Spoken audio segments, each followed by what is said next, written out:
Hey, we're gonna get started in like a minute or two. Sorry for the delay.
Good morning. It's Monday, January 8th. And man, our predictions have been. The challenge today will be picking which one to focus on because there are a ton of catalysts. And I wish I had some algo running and I could just plug everything in pre market and I can manage many trades for me because there's just too many that are too good. How am I going to pick which one to focus on? All right. First, let's look at the macro situation. QQQ and SPY here in a danger zone below the 20-day moving average. Come on, where's the chart? It's not showing up. Okay, SPY just below the 20, QQQ a little further below the 20. This has been catalyzed by hot jobs data and also a string of bad news for Apple almost every single day. The most recent one being Friday when they said they're going to, the government's getting closer to antitrust case, I think for the App Store is what that's about. Okay. However, we have TLT still above the 200-day moving average. That's our North Star line in the sand there at 95.54. We're at 96.18 pre-market. And we do have CPI Thursday morning, I believe it is. Or is it Wednesday morning? I think it's Thursday morning. We do have CPI Thursday morning, and then I think PPI Friday morning. So I think I have a suspicion that TLT is not going to make a major move until we get the CPI data. So I think we can be in a choppy to perhaps even maybe upwards market until Thursday, just because we've been down so much. So hopefully people are going to be anticipating CPI data that's not going to be too bad, and then we can bounce off the 200 DMA on TLT. We can reclaim the 20 DMA on QQQ and SPY. However, there is a chance if we go below that 200 DMA on TLT, if CPI comes in hot, then there is a chance that the SPY and QQQ will correct to the 50-day moving average, and that'll be very, very painful. Okay. Wow. Now we have so many catalysts this morning. I'm not even sure where to start. So I'm going to go through them in no particular order. Okay. And then at the end, we'll try to order them. All right. Man, where do I start? Let me start with Boeing. So we have both Boeing and Spirit Aerospace down because of the accident Friday, which thank God no one got killed. Now, Boeing has a history here. If we pull up you can see it on the yearly chart. You see that big drop there? That's because they had an issue with their, I think it was called the MCAS system. Okay. It was a design issue with the MCAS system, which caused 2 catastrophic plane crashes, and that really set Boeing back by a couple of years. Okay. Now, what we have here is not a design issue. This is either a manufacturing or a quality assurance issue, something like that. I think that there could be an opportunity here because of the prior sentiment and investors being really traumatized by what happened with a 2-year slide in the stock. And perhaps the stock is being punished too much because this issue, to me, seems much easier to address. This is in the, I think, 737 Maxes. So I think there could be an opportunity in Boeing. It's a 229.60 right now. The 50-day moving average is 225.79. The 200 DMA 213.17. Maybe this takes a day or 2 or 3 to flush out, but I think the risk reward is on your side if you initiate a position today. All right, so that's Boeing. I'm not going to bother with Spirit Airlines. They create the fuselage and the door for Boeing. Boeing installs the door, so there's culpability for both of them there. Let's go back up to the top and see what else we got, man. Let me jump to Zevra. All right, Zevra, we love this one, right? We wrote it from $5 to $7 in 4 days, called every target, every step of the way there. Exceeded our target by just a few cents on the 200-week moving average. You could see that there. So the catalyst for that was NDA submission. We were waiting for a PDUFA date to come in by the end of January, and guess what? We got it this morning. We got the PDUFA date this morning. I see that note from Amar about AL got an upgrade. I don't know if we can get to it. There's so much stuff. But in any case, Zevra got the PDUFA date today within 2 weeks. They didn't have to wait the full 30 days. PDUFA date set for June. So I was already stepping into the common shares, back into the common shares on Friday. And now we have the catalyst this morning. You got to go to the weekly chart on this one. Okay, so I'm thinking we could re-challenge 694. It's at 595 by 613 this morning. I think we can re-challenge 694 in a swing time frame. What do I mean by that?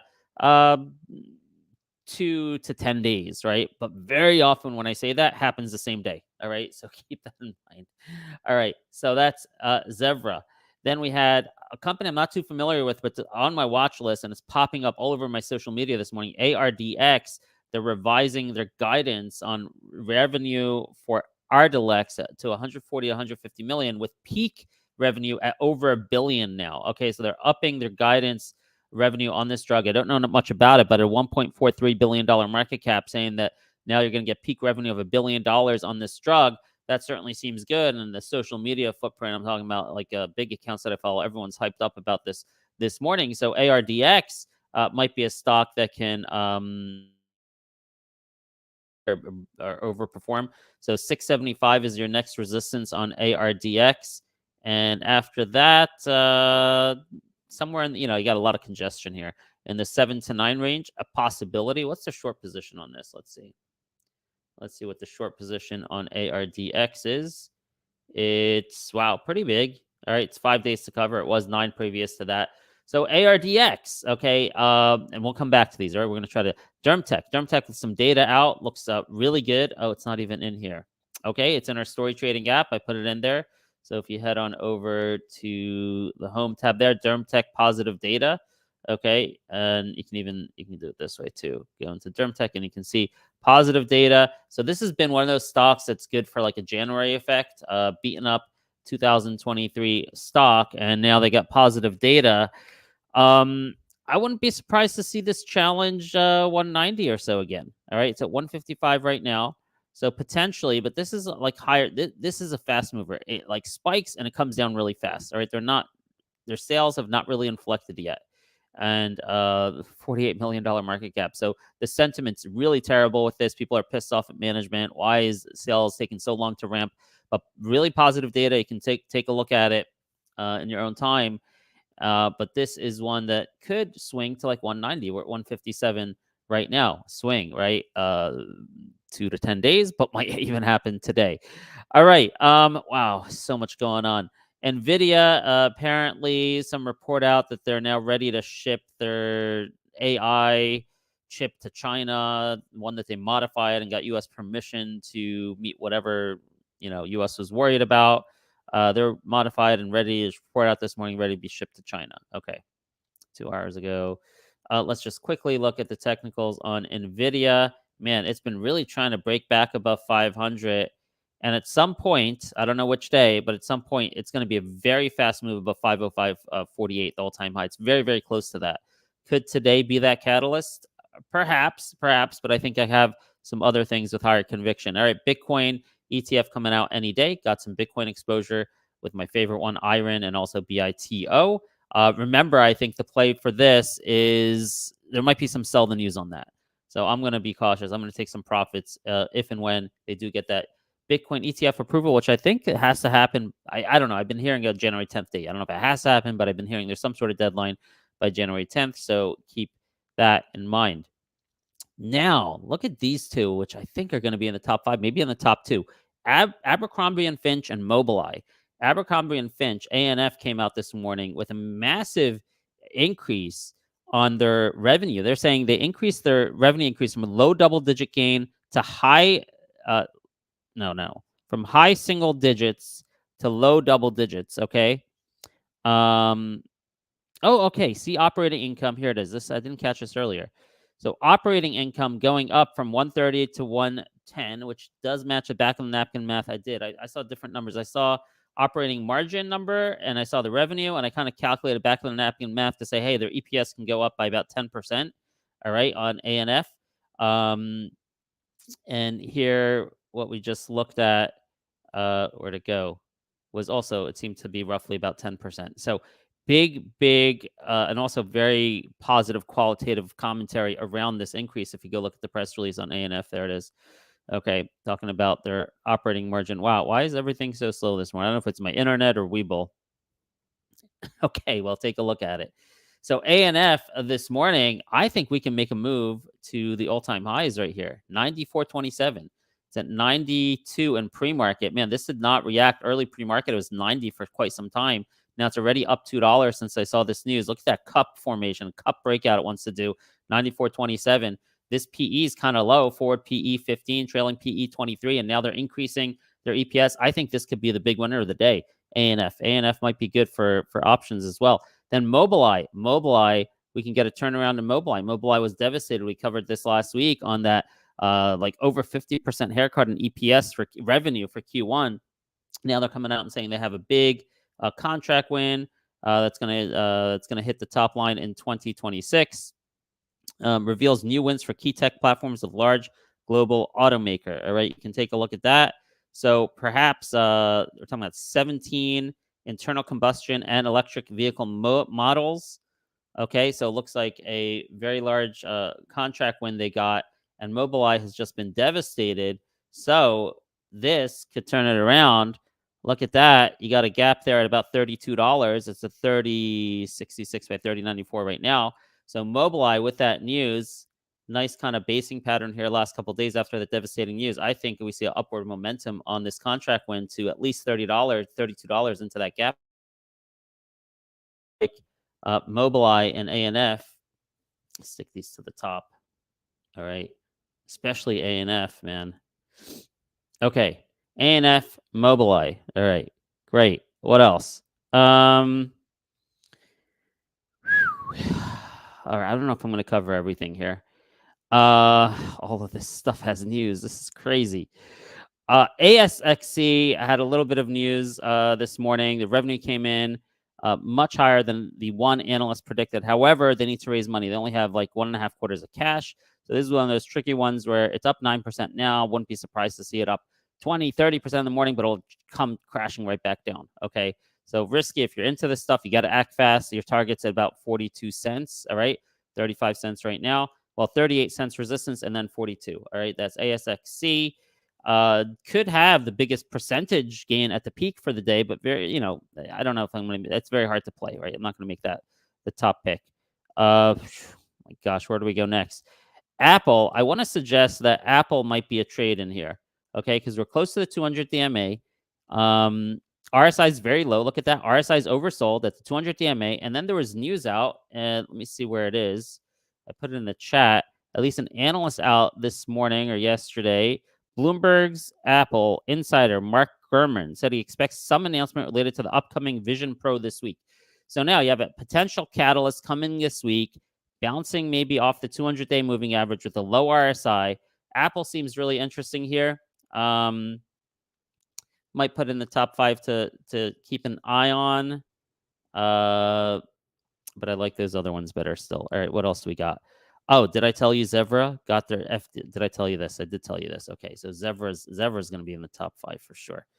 All right.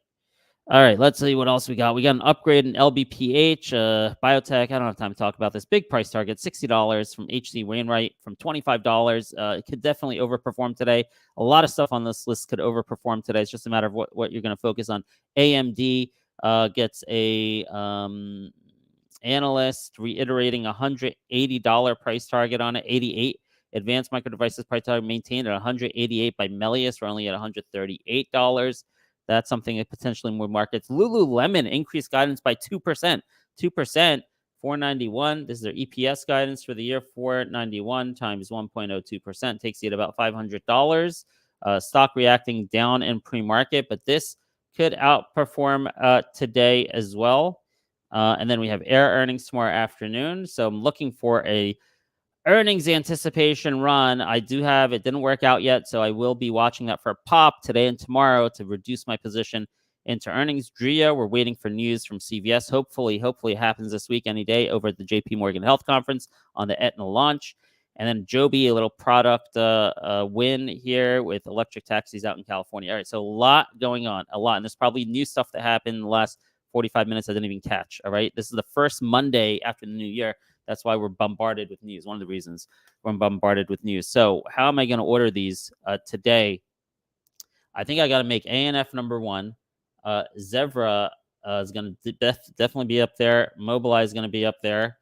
This Ardix is pretty interesting. I say Ardix and DermTech, these are pretty interesting. Okay, now let's take a look. All right, ANF to all-time new highs. Okay. Zevra to that 200-week moving average. All right. And you know the catalyst, right? The catalyst is the earnings increase on ANF, the guidance increase. Zevra is the PDUFA date being awarded this morning, happened to start at 7:30 a.m. this morning. Mobileye with a big win. We're going to turn around. Hopefully this, yeah, that looks good. Towards 32. So we like that one. Ardix. Now, I don't know this company. That's the thing. So I'm not going to take a big risk on a company I don't know well, but increasing guidance, $1 billion revenue product they say they have now with a $1.4 billion market cap. And DermTech, I got to put DermTech, I don't know if I got to put it ahead of Ardix just because I know it better. But, and then Air, hopefully, and Apple. Oh, got so much stuff. There's so much stuff here that can outperform. The challenge is going to be how to execute and focus and what to focus on. Okay, so I'm sorry, Amar, I don't have time to get to AAL. AAL, I don't know if in 92 you're talking about ANF or AAL, but in any case. All right, so I'm kind of ordering these top 5, but yeah, man, this is a little bit of a challenge in a way because I want to be in everything, and I just wish I had an algo and I could just put this in a spreadsheet and kind of evenly spread my bets across these like 6 or 7. And I give it like support and resistance levels, and I'll just do its own thing. I got to manually do this. It's a little bit hard what to focus on. I will tell you, I picked up some Zevra Friday, picked up a little more Zevra this morning. I picked up a little bit of ARDX, and I think I'm going to be looking at maybe doing call options and ANF at the open. maybe call options on Mobileye at the open, and maybe even some call options on Zevra at the open. That's why they're the top 3 right there. All right. Good luck, everyone. I wish there was like nothing going. In a way, it's better when the market sucked, right? Like last week. And the only thing that was good and was so crystal clear was Zim. Man, I gave you the short idea on Zim on Friday. And in fact, I bought puts and I just changed my mind. I'm like, oh my God, I couldn't. There's just so much hype going into the weekend, but I did get rid of all my long. Thank God. But it was, yeah, and I had puts and I'm like, oh shit, let me not short it. It was a good idea. And I think Zim is going to at least go back to 1255. Well, it's basically already there.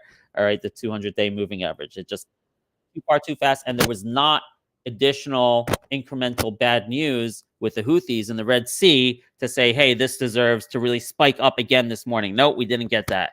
Right. And I knew that's why I got out, because there was so much hype. It like the price that happened on Friday, it had to be dependent on something bad happening over the weekend, and something bad didn't happen over the weekend, or, you know, appreciably worse, to bring more attention to the Red Sea. That's why you're seeing the correction. All right. And with that, good luck, everyone. I got to get out of here. So many good ideas. I hope you can execute well today. Take care. Bye-bye.